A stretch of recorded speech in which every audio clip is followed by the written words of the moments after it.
श्रीमद् भगवत गीता जी का ज्ञान किसने बोला? गीता का ज्ञान तो इसमें कोई किसी भी तरह का है ही नहीं विचार। केवल भगवान श्री कृष्ण गीता के उपदेष्टा हैं, गीता के वक्ता हैं।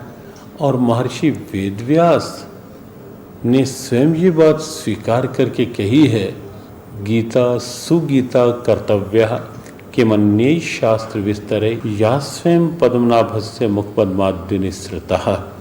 गीता को जीवन का गीत बनाओ। क्यों? क्योंकि ये स्वयं साक्षात भगवान के मुख कमल से निःसृत निकली हुई दिव्य वाणी है।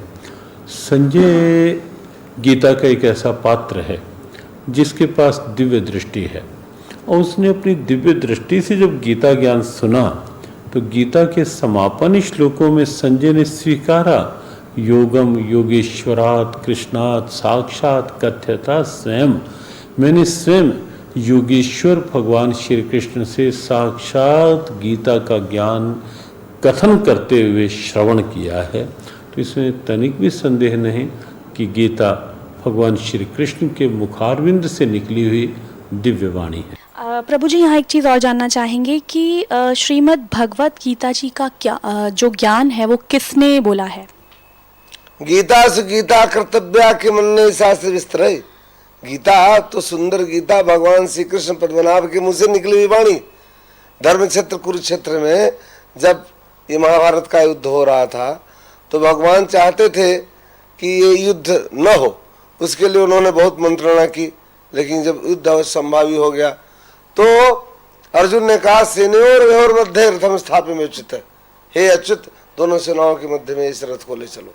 जब उन्होंने देखा कि हमारे इष्ट मित्र, हमारे जो पूज्य हैं द्रोणाचार्य, कृपाचार्य और भीष्म पितामह इत्यादि रणांगण में खड़े हुए हैं, तो उन्होंने कहा कि नहीं नहीं, मैं युद्ध नहीं कर सकता।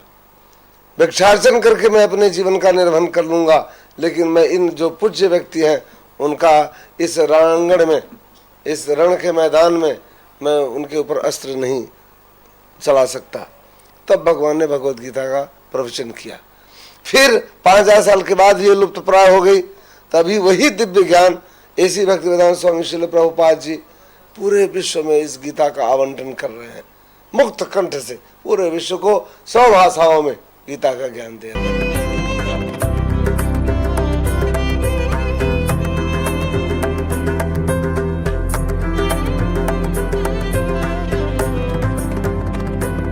पाखंडी की पूजा जग में संत को कहें लबाड़। पाखंडी की पूजा जग में संत को कहें लबाड़।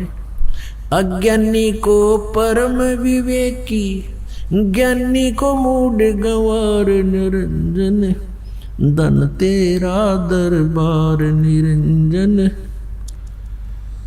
धन तेरा दरबार। जहाँ पर तनिक न न्याय विचार। पुण्यात्माओं, अभी तक आप जिससे भी बात करते हो कि श्री गीता जी का ज्ञान किसने बोला, तुरंत कह देते हैं, तपाक से कह देते हैं श्री कृष्ण जी ने बोला। इसमें कोई दो राय नहीं है।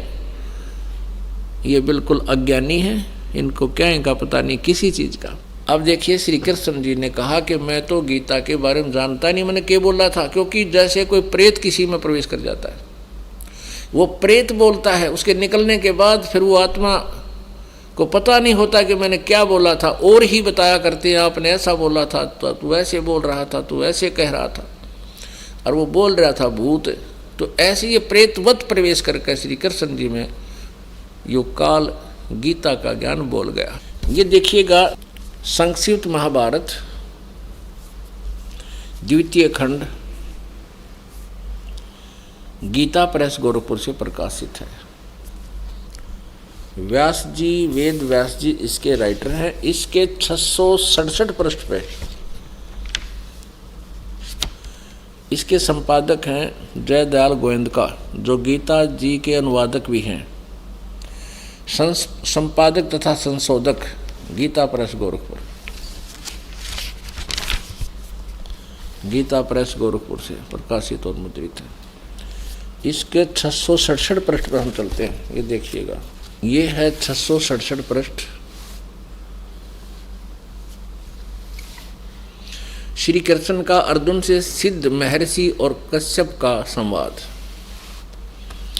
जन्मेजय ने पूछा, ब्रह्मन शत्रुओं का नाश होने के बाद जब महात्मा श्री कृष्ण और अर्जुन सभा में बैठकर वार्तालाप कर रहे थे, उस समय उनमें क्या क्या बातचीत हुई।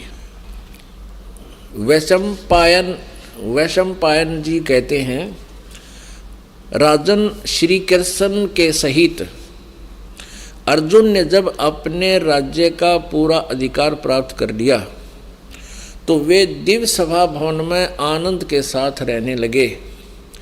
एक दिन सज्जनों से घिरे हुए वे दोनों मित्र स्वेच्छा से घूमते घूमते सभा मंडप के ऐसे भाग में पहुँचे जो स्वर्ग के समान सुंदर था। पांडव नंदन अर्जुन श्री कृष्ण के साथ रहकर बहुत प्रसन्न थे। उन्होंने एक बार उस रमणीय सभा की ओर दृष्टि डालकर भगवान से ये वचन कहा, देवकी नंदन, जब युद्ध का अवसर उपस्थित था उसमें मुझे आपके माध्यम का ज्ञान और ईश्वरीय स्वरूप का दर्शन हुआ था, किंतु केशव, आपने स्नेहवश पहले मुझे जो ज्ञान का उपदेश किया था वह सब इसमें बुद्धि के दोष से भूल गया है।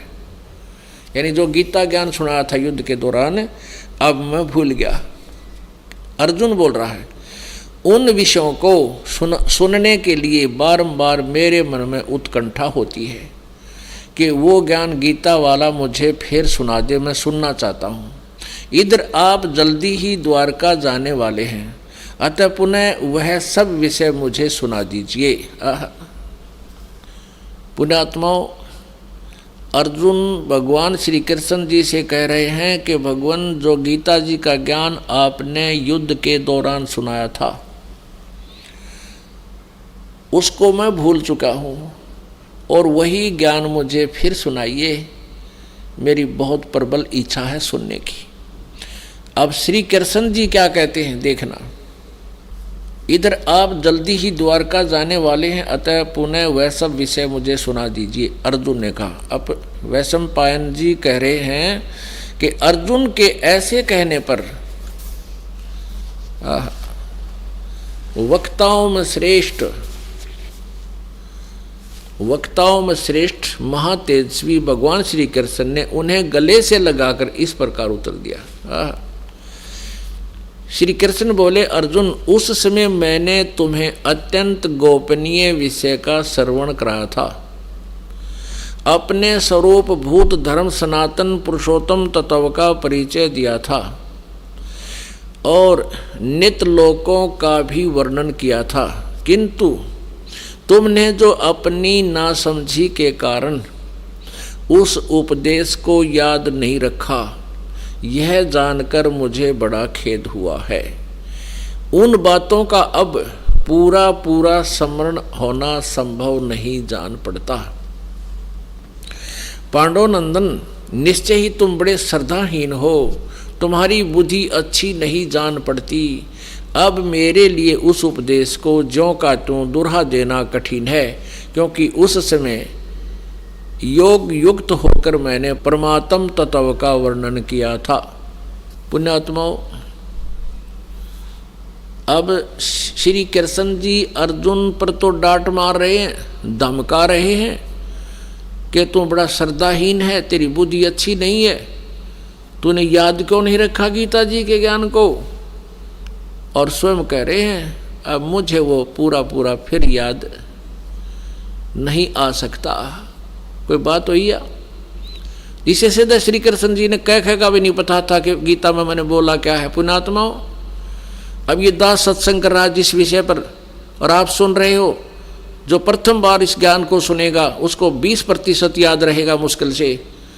और मैं वक्ता हूँ, अपनी होश में बोल रहा हूँ, तो मुझसे कभी सुन लेना, उसी समय सुना दूंगा, क्योंकि मैं अपने होश में बोल रहा हूँ। और आप मुझसे पूछो कि वो सुनाना वो विषय जो उस दिन सुनाया था, और मैं कहूँ तुमने याद क्यों नहीं रखा, मुझे याद नहीं, इससे सिद्ध है कि मैंने बोला ही नहीं, यानी किसी और कोई भूत बोल गया मेरे अंदर आकर के, तब मैं ऐसी बातें कह सकता हूँ। तो ऐसे ही श्री कृष्ण जी में काल बोल रहा था।